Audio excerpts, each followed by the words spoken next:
ಇಡೀ ರಾಜ್ಯದ ಕುತೂಹಲ ಕೆರಳಿಸಿದ್ದ ಬಾಗಲಕೋಟೆ ವಿಧಾನಸಭಾ ಉಪಚುನಾವಣೆಯ ಫಲಿತಾಂಶ ಹೊರಬಿದ್ದಿದ್ದು ಕಾಂಗ್ರೆಸ್ ಅಭ್ಯರ್ಥಿ ಉಮೇಶ್ ಮೇಟಿ ಅವರು ಬಿಜೆಪಿಯ ವೀರಣ್ಣ ಚರಂತಿಮಠ ಅವರ ವಿರುದ್ಧ ಭರ್ಜರಿ ಗೆಲುವು ದಾಖಲಿಸಿದ್ದಾರೆ.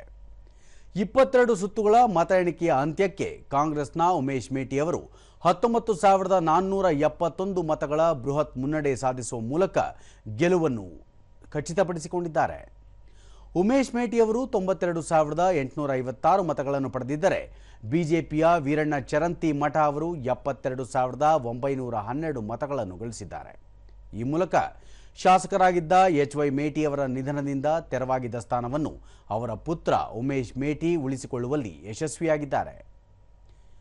ಇತ್ತ ದಾವಣಗೆರೆಯ ಡಿಆರ್ಆರ್ ವಿದ್ಯಾಸಂಸ್ಥೆಯಲ್ಲಿ ನಡೆಯುತ್ತಿರುವ ಮತ ಎಣಿಕೆಯಲ್ಲಿ ಬಿಜೆಪಿ ಅಭ್ಯರ್ಥಿ ಶ್ರೀನಿವಾಸದಾಸ ಕರಿಯಪ್ಪ ಮೊದಲಿಗೆ ಮುನ್ನಡೆ ಸಾಧಿಸಿದರು. ನಂತರದ ಹಂತಗಳಲ್ಲಿ ಹಿನ್ನಡೆ ಅನುಭವಿಸಿದರು.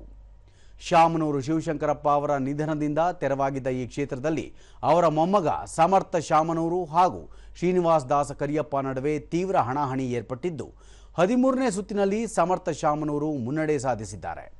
ಇನ್ನು ಕೆಲವೇ ಕ್ಷಣಗಳಲ್ಲಿ ಅಂತಿಮ ಫಲಿತಾಂಶ ಹೊರಬೀಳಲಿದೆ.